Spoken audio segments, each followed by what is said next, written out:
halfway through the season, and everybody still doubted the Eagles. Honestly, bro, what did I fucking tell you? I knew that would get a reaction out of you. What did I tell you? Action out of you. Anyway. What did I fucking tell you? Welcome back to the Fumble Forecast, Week 8 of the 2024 NFL season with your hosts Tom and Mark. And there's a couple games to talk about this week. Oh boy, there is. Lions proving to be perhaps the best team in the NFC. Stop talking about that trash can team. Let's talk about the Eagles, baby. Eagles. The Eagles continuing to improve. The Eagles, baby. Eagles. I never doubted it for a second, baby. Mark, what's your loss? Okay. A shocking loss to an undefeated team. And a shocking... Wait, what? Well, I guess they weren't an undefeated team. Who? I was talking about the Vikings. I should have said another back-to-back loss to a former undefeated team. The Vikings?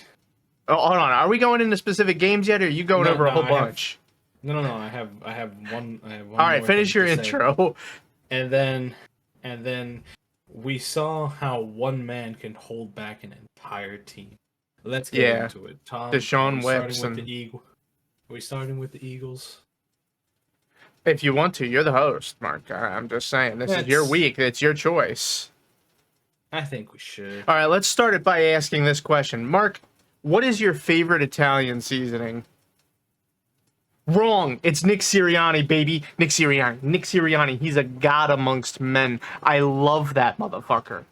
He clearly motivates the players to do exactly what we wanted them to do. Now that they've gelled together, our CEO-style head coach, Nick Sirianni, clearly deserves some credit for the previous 3 weeks straight of wins for the team. And turning around Jalen Hurts' season, he has 3 weeks in a row now with turnovers. 0, zippo, zilch turnovers. Clearly, this is a result of the genius coaching of the Italian stallion, Nick Sirianni himself.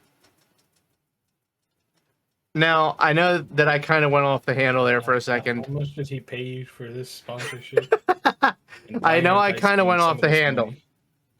But I am so sick and fucking tired of people slandering this poor man who has taken us to a Super Bowl and has put us in the playoffs every single season that he's been our head coach. Stop it. He deserves better than this. You're treating him like garbage for no reason. 3 straight wins now. 3 straight wins. And, dude, Mark, I'll be fucked if my prediction didn't immediately come true. I said in the middle of that game, when it was clear to me that we were going to win that game, because I never lost faith, not for a fucking second, that we were going to beat the Bengals. I knew we would smash their teeth in. And I said, in the middle of that game, I said, everybody going into this game in the city of Philadelphia was screaming and pissing and crying about how the Eagles cannot win a shootout, and they think that the Bengals are going to beat the Eagles' ass, and that Nick Sirianni is a garbage coach, and Jalen Hurts is a trash can quarterback, and it's going to be exposed in this game that turns into a shootout, and and I've had enough of it. And I said, people are going to suddenly change their minds. Before the game started, the Bengals were the superstar team. Somehow, at 3-4, they're this superstar team that's just going to come in and clobber the Eagles over the head. But I said, halfway through the game, listen to how fast they're going to change their tune and say that the Bengals actually are stinky dog shit garbage the second we beat them. And that is exactly what fucking happened. Every fan that I heard speak had nothing to say except, oh, well, the Bengals actually weren't even that good anyway. Is that like the seal for people? If the Eagles beat you, all of a sudden you're shit? Is that how that works? Like, because that's how it feels to me this season. Like, I feel like people just hate the Eagles this season for some reason. Like, even the Eagles fans, they are not supportive this season. It's really bizarre. Maybe they're scared of a collapse happening, but it's like, bro, roll with the punches. Take a chill pill.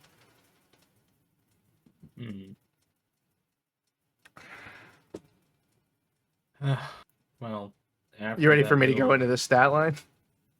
After that little detailed diatribe that he just spewed upon us. I like diatribe. That's a good word for it. It was looking at in the first half. It was looking like it was going to be that shootout that everybody thought it was. They drove the Bengals as soon as they touched the ball. They drove down for 17 plays in their first possession. 17 plays. Yeah, that was a really long drive. It kind of spooked me a little. Yeah, I was spooked too.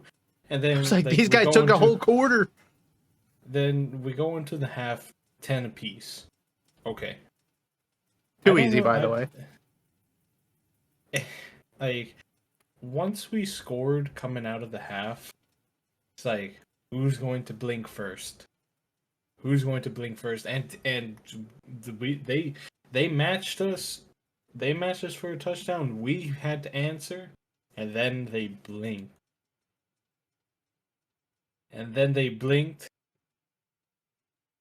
Oh my god, did they blink and stumble and crash Marky, and burn. You are underselling this. It was not a blink.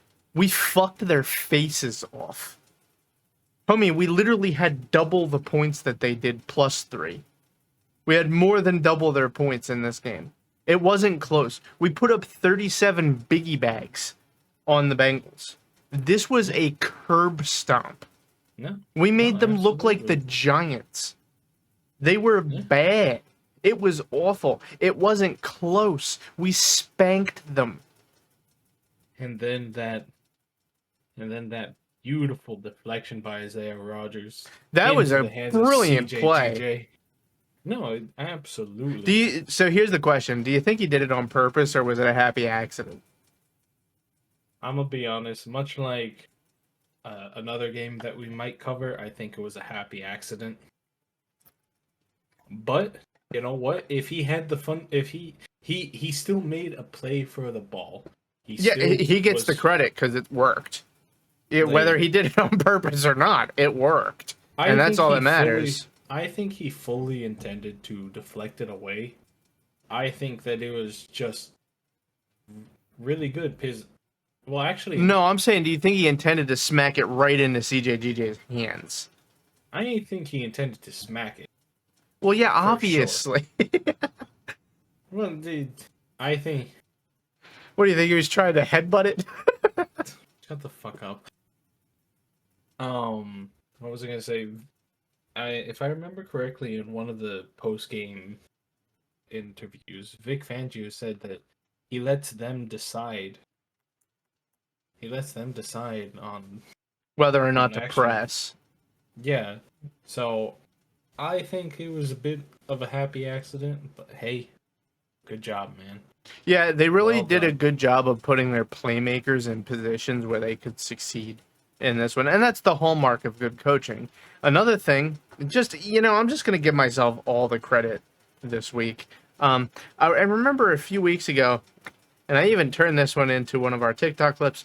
I remember very distinctly that I talked about how the defense specifically, needed some time to play together to really figure this out, which I'm going to bring this up again, and I'm going to continue to bring it up until this issue is resolved.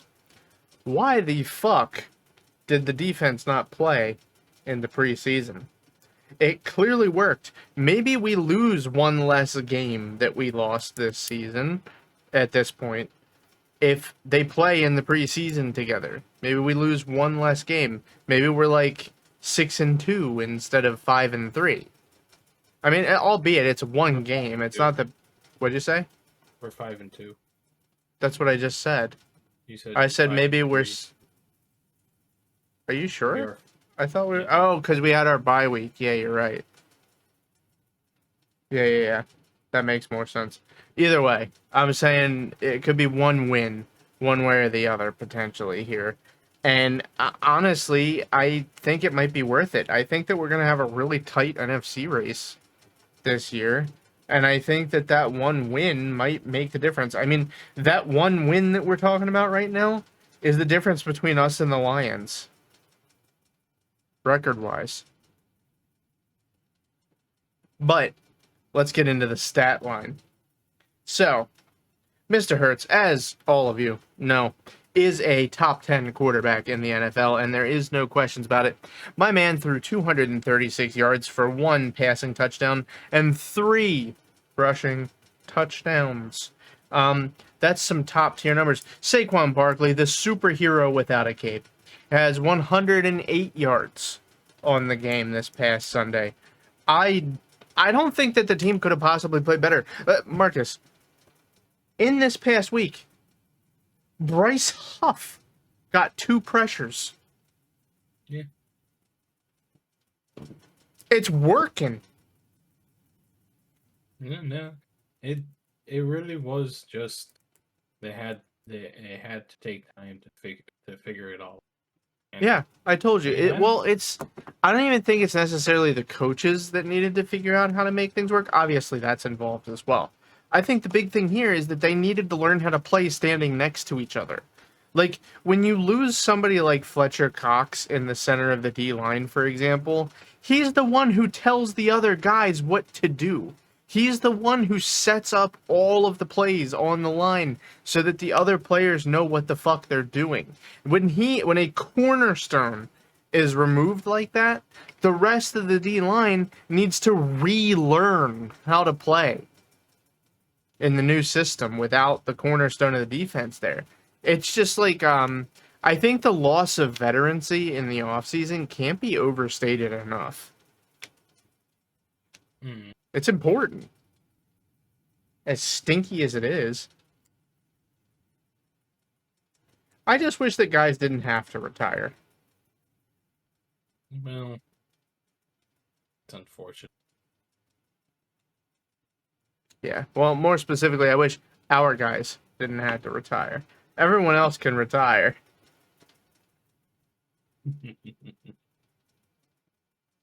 Like, we should bring Brian Dawkins back. I'm just saying. That was an all-time bungle by the Eagles. All right. Do you have anything more to say on them, or shall we move away? On the Eagles? No. Do you have anything else on the... I mean, dude, it's pretty clear cut. We just curb stomped their fucking faces in. Every single player bawled their heart out. Yeah. And honestly, hold on, there is one other thing. I think it was Slay. So I'm going to pretend that it was Slay. It looked like frequently he was fucking his knee up. Like he was gimpy on a lot of plays and he just kept going in anyway. Get that man some fucking rehab on that knee, bro. How many times is this motherfucker's knee going to need to get repaired? Dude is pretty much living on a robotic knee at this point. He's a cyborg. But yeah, other than that, I mean, everybody played real well. Yeah. No complaints. Flawless game. I do have one point. Go for it. Say. This is me getting into my own head and being still very new to football, but I'm a little concerned for week 10/11. Yes, that is the week. That is the week that Cowboys we are at and Commanders. Cowboys, and then that Thursday we have to host the Commanders. I think we win both Cowboys games and we split with the Commanders. Yeah. Like, I don't think I could possibly be less scared of the Cowboys than I am right now. I don't think it's possible. No, I agree. I'm just saying that, like, I don't want the loss to the Commanders to be at Lincoln Financial. Me neither. Let me put it to you this way. If the Commanders beat us at home, We're not losing. We're not winning either of those games against the Commanders. Yeah, and We lost both. It's a short week, and we have to fly back from Dallas. Dude, I'm not even a little bit scared. The Eagles showed me everything I need to see over the past 3 weeks. They're a superstar team. They're a superstar team, but they're gonna be lucky if Jaden Daniels can walk when we're done with them. Okay, let's go ahead and move on to a supposed resurgence. Mr. Tua Tagovailoa. Oh, I didn't even have that one written down in my book. I completely forgot he came back and lost. I will say, though, he did play a good-ass game. Yeah, no, he came back. 28 for 38, 234 yards, TD in the air. No, it was good. He came back, and he opened strong, too. I don't know how he does it. But then... Man's brain is made out of aluminum. It was just a shootout that they could not win.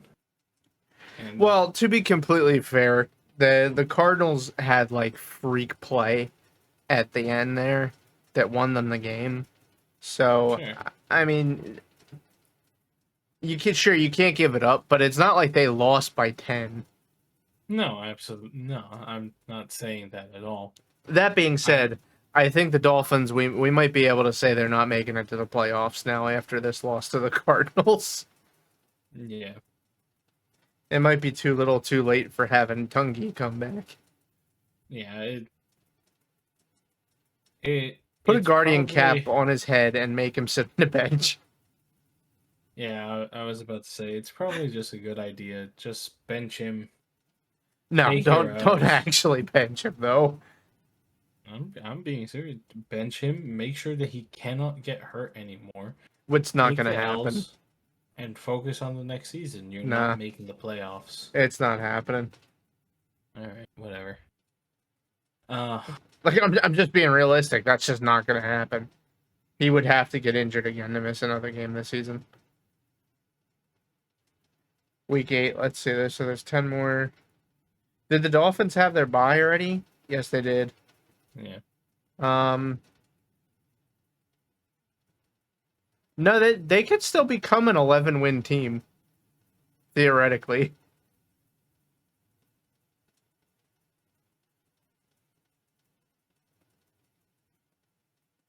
If they can beat the resurgent Jets, baby. The resurgent Jets. All right, dude. The Jets are so bad. Like, dude, listen.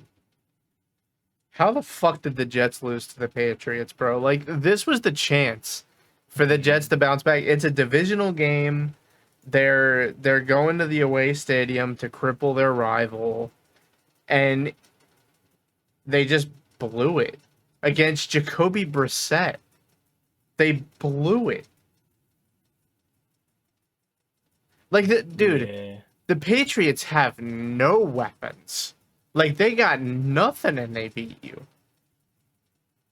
Yep. Dude, seriously, I legitimately cannot understand why people still think that Aaron Rodgers is going to make it, like, he's going to come back.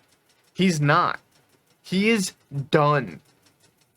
It's over. The playbook is closed. Retire.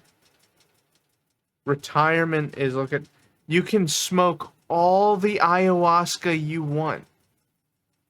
Just retire. Like, dude, honestly, if I was a Jets fan, I would be going around the city getting signatures for a petition to have Aaron Rodgers retire from the NFL. I would pay for Aaron Rodgers to have his next hit of ayahuasca just so that he would retire. I would pay him to go do that instead. In a sweat tent. In the middle of the woods. Yeah, no. So that he can commune with the spirits. I've just had enough of him. Like, I don't have anything else to say about him. He's cooked. It's over. It's done. We've closed the book here. They're 2-6. They just lost to a divisional opponent that is exceptionally weak in the Patriots. Yeah, they split with the other weakest team in that division. Like, yeah, the Patriots. yeah, no, it's like, And it's just like, dude, here, hold on. Who have we kissed the baby on here so far? Both of us have kissed the baby on the Jets already. Our thing where we're picking teams that are just done. Oh, yeah, absolutely. Yeah. We've kissed the baby on the Jets. So let's move on. I don't really have literally anything else to say about the stinky Jets. All right. So, who do you want to talk about, Tom? Okay, I want to talk about the Vikings-Rams. Dude, okay. The Vikings got absolutely fucking full back shot cream pied by the refs in this game. That was fucking bullshit. Like, I'm not a conspiracy theorist or nothing here, but that shit was fucking rigged. Yeah, like, no, absolutely. Like, bro, that was the highest level of ref ball you can possibly achieve. I seriously, they should have a do-over of that one play. Like, fly them all back out, give them both an extra bye week, and just move the season by a week. There you go. You get to replay that one play. You're good. Get the goose going. Because that was fucking bullshit. Like, that wasn't your regular garden variety of foolishness. That was bullshit. Dude, I don't know how Sam Darnold didn't rip the fucking ref's head off. The ref was looking right at it. Yeah. Like, that's a call you can't miss. A face mask on a quarterback? You can't miss that call. That is ridiculous. Like, not to say that quarterbacks are any more or less important than any other players, but you do look at them more. They're the fucking quarterback. They're the one with the ball in their hands that is running around in the backfield by themselves, hopefully. But no, how do you not see the face mask, man? Like, it had to have been on purpose. He was blissfully ignorant of that face mask on purpose. Okay.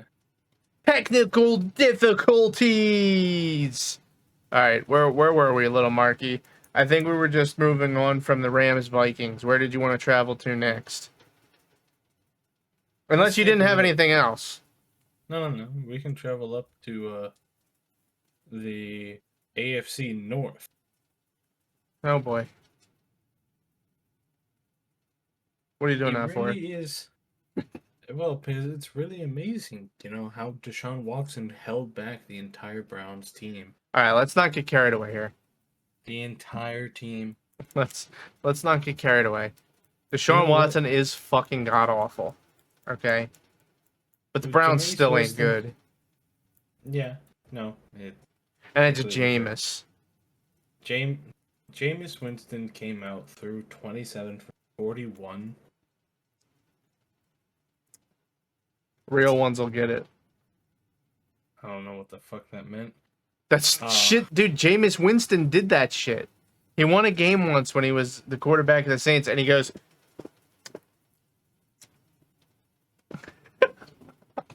okay. It was real fucking strange. Okay. He's a strange cat. But of those 27 completed passes, 334 yards, 3 TDs in the air. Yeah, 3 titties. Man was balling.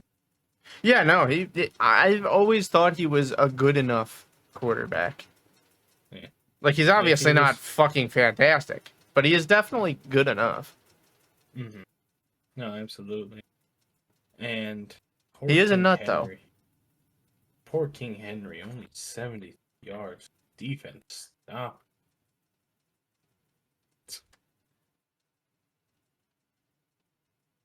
Tom doesn't like that. Brother, I cannot believe that we're at a point where people look at a running back who gets 70 plus yards in a game and they say, wow, they really held him back. Because you aren't the only one who said that shit. That's the common vibe right now that we're experiencing. I see. I'm finally tapped into the zeitgeist. Yeah, unfortunately. I wish you weren't.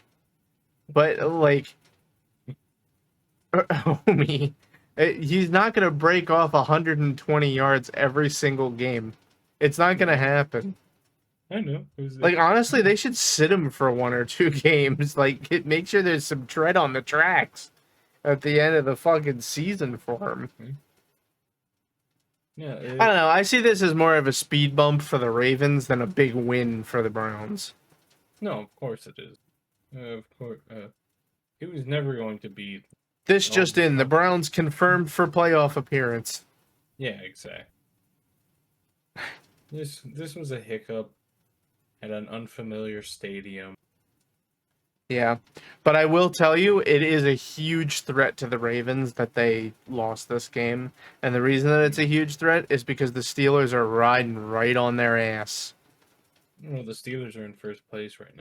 I know, but I mean, like, dude, the Ravens really want to win the division, man. No, I'm sure they do. I'm sure they do.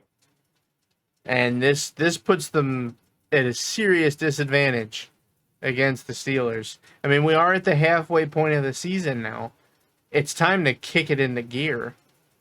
And they've yet to play each other, right? I don't think either of them has played each other, no. Yeah, no. They'll play each other in like 3 weeks. That's gonna be a good ass football game.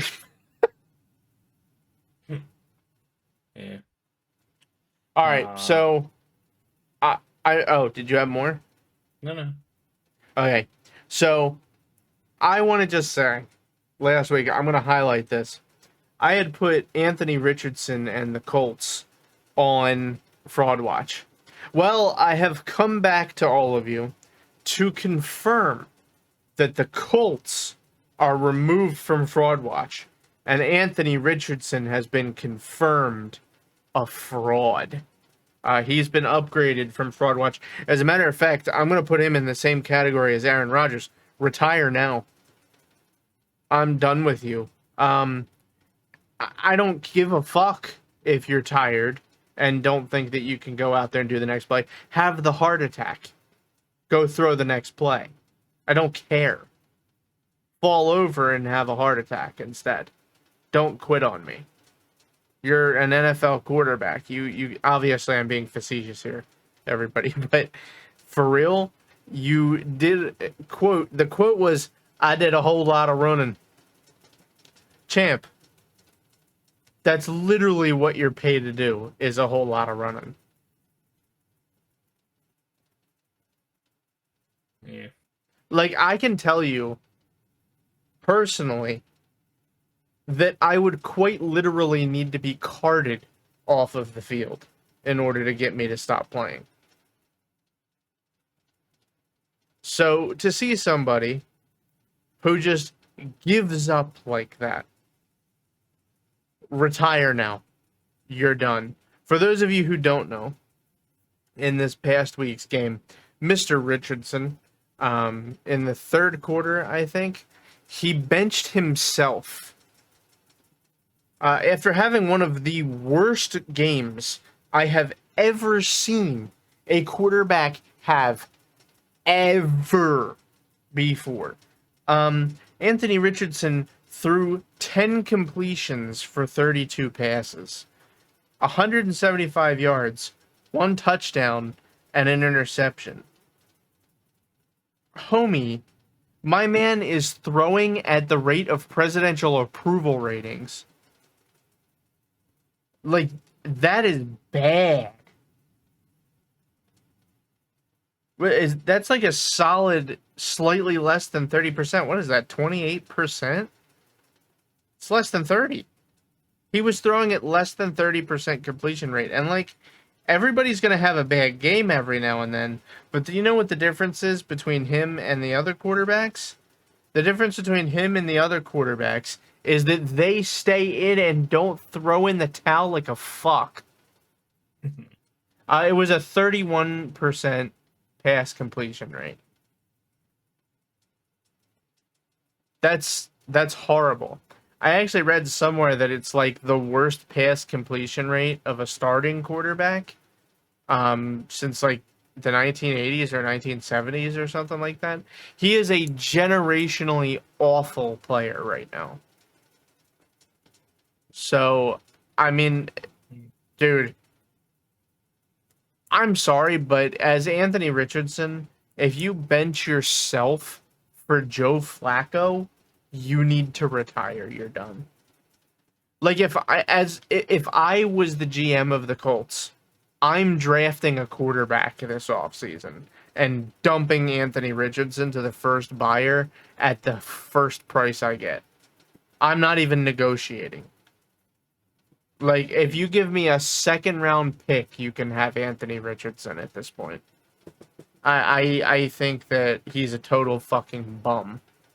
Let me put it to you this way.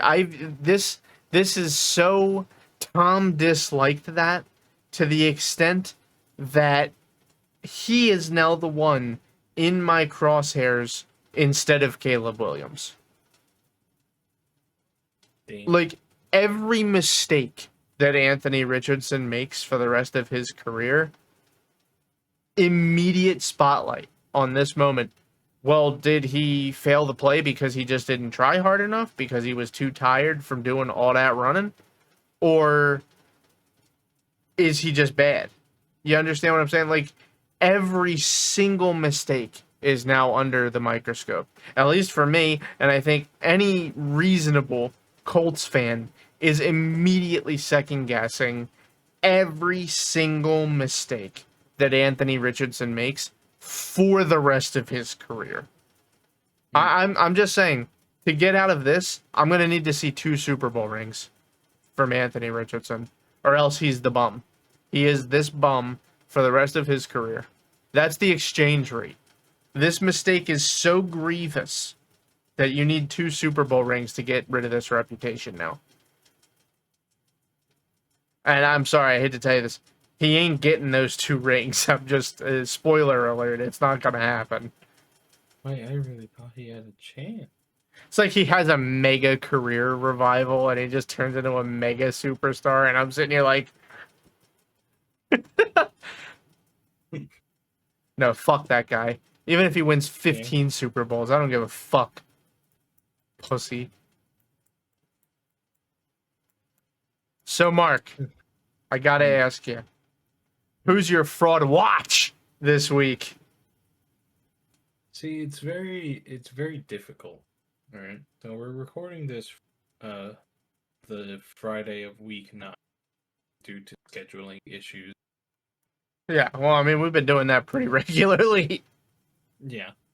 So yeah, we already saw the Thursday night game, so you can't use them. Yeah, I know.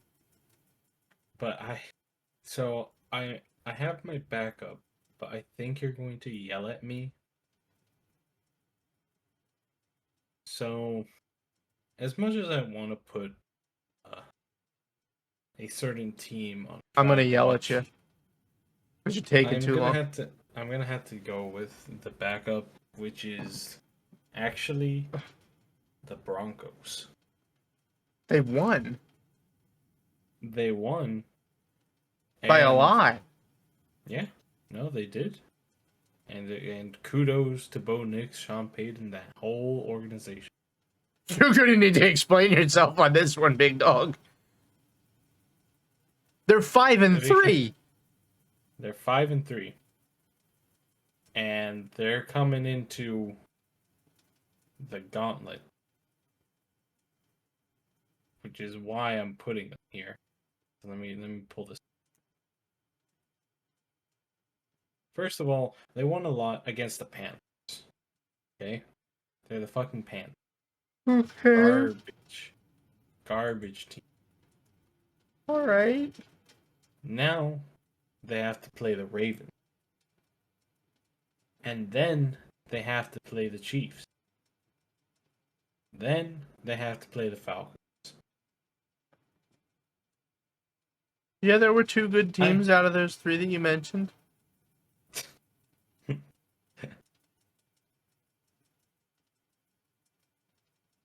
They're probably going to lose 2 out of 3 of those games. The I don't question think is, so. you think they can win more than 1? Yes. I don't. How? Why? Why? They're 5-3. Yeah. They're good. So are the Ravens. You're right. The Chiefs are 7-0. Yeah, but to say they can't win against them? I'm not saying they can't. I'm saying I don't see it. Yeah. I viewers, I'm sorry. Mark is having a psychotic break right now, okay? Shut the fuck up. He has looked into his crystal ball and prematurely doled out a fraud watch to the Broncos, who are about to go 3-0 over the next 3. Oh, shut up. Dude, I'm sorry, but if you just did this and they go 3-0, they beat all 3 of these teams. First of all, Jesus Christ, Broncos might go to the Super Bowl. Second of all, I'm gonna have to buy a Broncos jersey. son, I'm gonna be smacking you up. I'm gonna be ripping you up by the nip of your neck. You know what? I'll even say this. If they go 3-0, I will get a Bo Nix jersey next season. Not Dude, I this don't blame season. you. I think Bo Nix is all right. I have an extremely controversial take. I think that 3-4 years from now, when the dust has settled, I think Bo Nix will be like top 2 of this entire quarterback draft class. Like, I think Bo Nix right now looks like a better quarterback than Caleb Williams does. He has more of the skills that I want to see than what Caleb Williams is displaying. I mean, Caleb Williams kind of makes up for it with sheer athleticism, but at the same time, Bo Nix is getting it done and putting up fucking numbers every week with no help at all. Like, let's be real here. The Broncos, all of the personnel, non-existent. Bo Nix is getting it done. And it ain't like there's a whole shitload of people for him to throw it to. I mean, who in the fuck is Jaleel McLaughlin? He's like borderline a rookie. He might be good eventually, but like certainly ain't right now. And then they have Javonte Williams, which I mean Javonte Williams, he's the same age. Like they what I'm saying is they don't have like bona fide superstars in any of the skill positions on their team.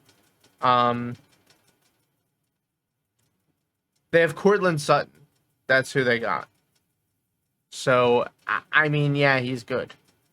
But I don't see it. Whereas Caleb Williams, he's got like DJ Moore, right? He's got a stud that he can throw the ball to and dump it off to.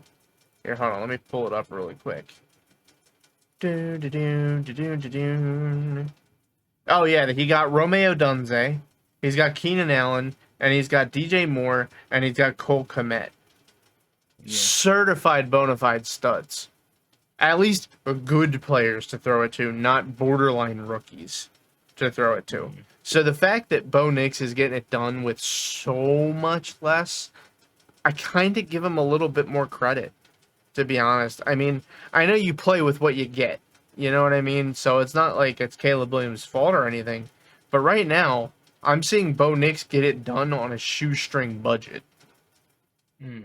It's the equivalent of running a restaurant for an entire night with only one chicken wing in the back.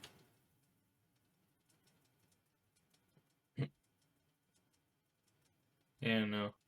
I I hate to do it. I hate to do it because they have some very tough games coming. I think you're fucking nuts. I'm just saying. All right, focus up, guys. This will tell. This will tell you. So who are you putting on Fraud Watch? So, this one might be a little bit unfair. The referees need to go on Fraud Watch, bro. Oh. I know. Like I said, this is low-hanging fruit, but they are the only... like, when I do my Fraud Watches, I think what is the most fraudulent thing that I can think of that happened all week. And since Anthony Richardson, I can't pick him 2 weeks in a row because I've already confirmed him a fraud. So he can't be on Fraud Watch anymore. I mean, you can pick him multiple times in a row, but yeah, but I've already confirmed him a fraud. Yeah, sure. But it's like 2 times on Fraud Watch and you're a fraud. Yeah, but come on, that's not fair. That's cheating. Yeah. Anyway, it's got to be the refs. I mean, I've had enough of them rigging games one way or the other. Yeah, no, this was that they have a lot of power. Actually, you know what? I'm changing my fucking mind. Because the refs, it feels like an unfair pick, right? Joe Burrow belongs on Fraud Watch. Should we just really quickly? Should we just give like an honorary title to the refs? Yeah, permanent Fraud Watch. Permanent Fraud Watch. Permanent Fraud Watch. They're now a guest star on the channel. Anyway, so refs, Joe Burrow rather. Yeah, Joe Burrow. I'm sorry, this motherfucker keeps losing games, and it's not just him. All right, I know it's a team sport, obviously, and he is a good quarterback. Okay, but I am sick and fucking tired of hearing these analysts talk about this motherfucker like he's already won 4 Super Bowls and looks like Joe Montana. Stop calling him Joe Burr.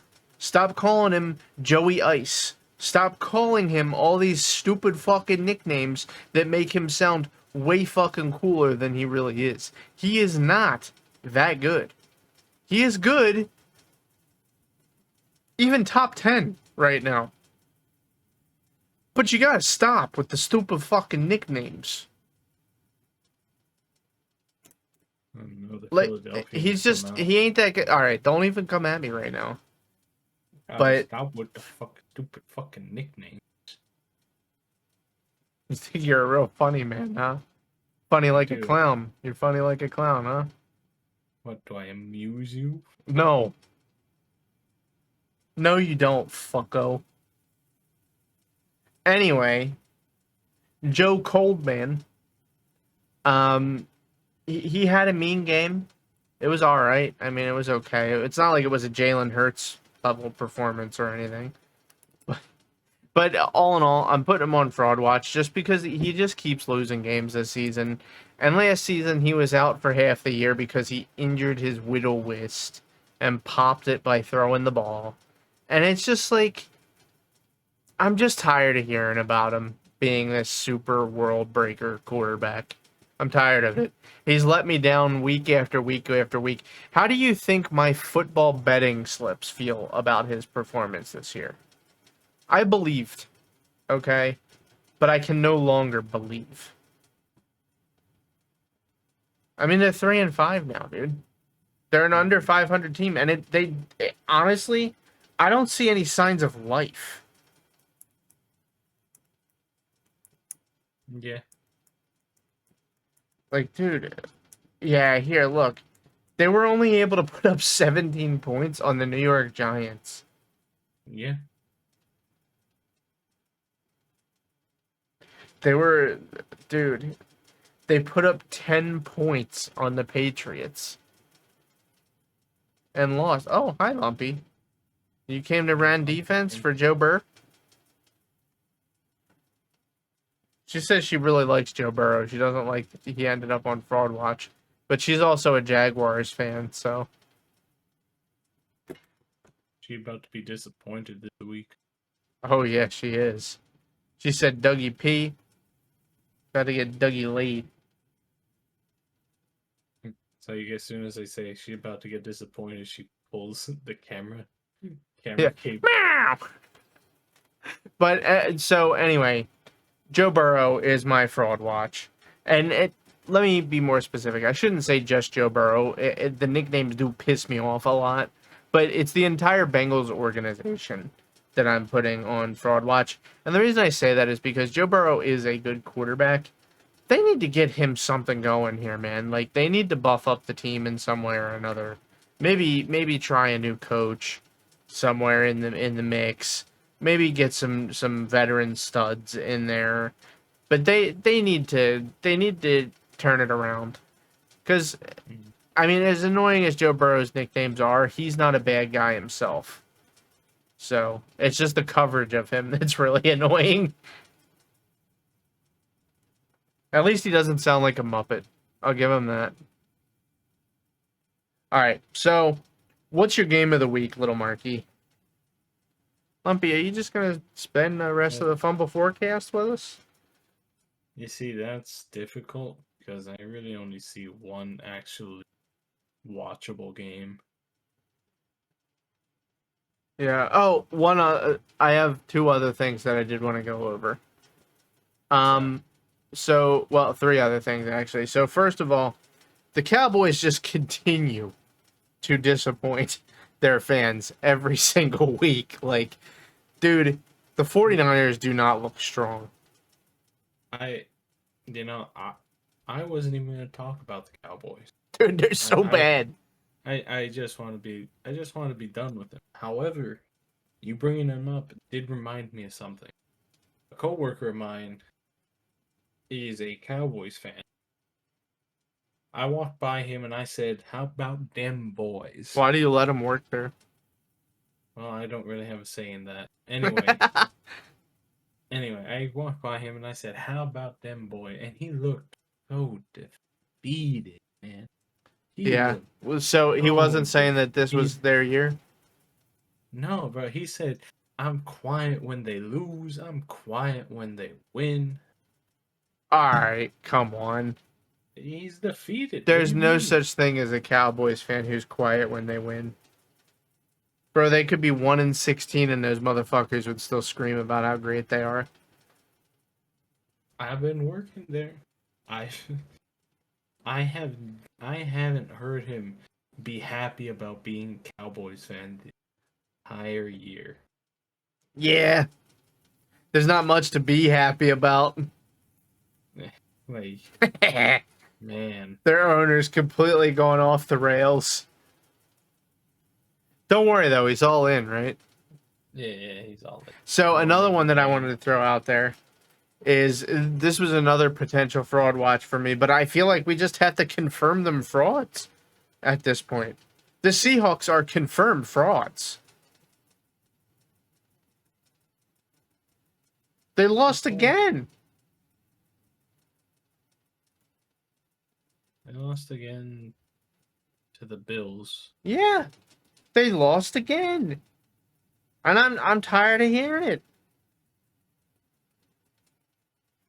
Like, the excuses just ain't doing it for anymore. I'm tired of hearing all these excuses for the Seahawks. They're garbage. They might still win their division just because the division is so fucking weak. Yeah, actually, but like, I didn't realize this. I just looked at the standings. 4-4 across the board. Yeah, except for the fucking Rams. We're at 3-4. Yeah, they're not very good. Yeah, they're not. They're a stink division this season. But yeah, it's just like they belong on fraud. No, they just are frauds. They're not even on Fraud Watch. Trash. But my next question for you was, are the Cardinals actually legit? Like, it's anyone's division right now. Are we going to see the Cardinals get a playoff berth? They had. I mean, They just have look it. at the strength of the rest of their schedule. Let me read this to you. No, They I'm looking play at it right now. the Jets, the Seahawks, the Vikings, the Bears, the Seahawks again, the Patriots, the Panthers, the Rams, and the Niners. They should win at least like 4 of those. Mm-hmm. At least 4 of those. If they can pick up an extra 2 wins that are coin flips to me, they get in the playoffs. Yeah. I don't know. I'm pretty high on the Cardinals right now, actually. Jonathan Gannon really turned them around somehow.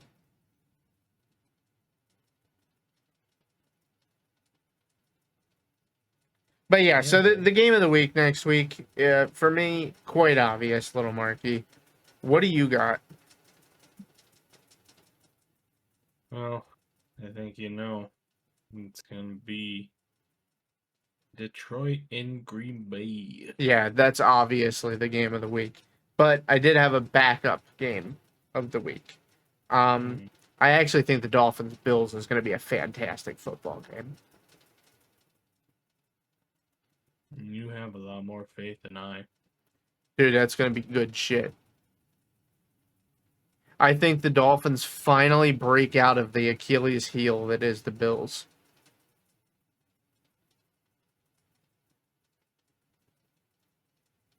(31-30) Dolphins.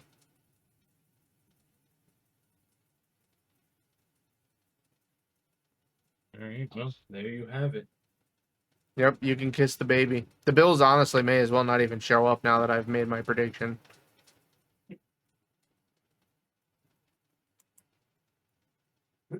Since it's just a fact now that I've said it.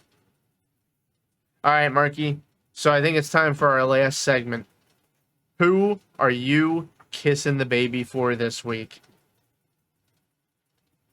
You get 2. You get 2 picks.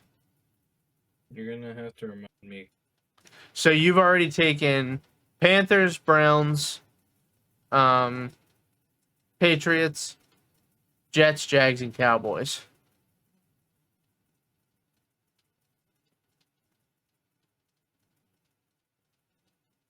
Okay, I'm sorry. Say it again. Panthers, Browns, Patriots, Jets, Jags, Cowboys. Okay. So I need to pick 2. Yes. Who will not make the playoffs? Let's go ahead and throw the Saints and the Titans under the bus. Yeah, safe picks. Mm-hmm.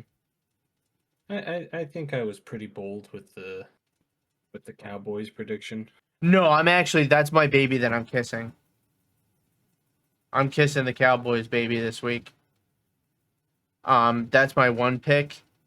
And who is my 2nd pick that I am kissing the babies on? I'm gonna say the Patriots. All right, starting next week, we're gonna be able to start getting real tight down on the wire here, brother. For our kissing the babies, we're gonna have to start making some tough decisions here soon.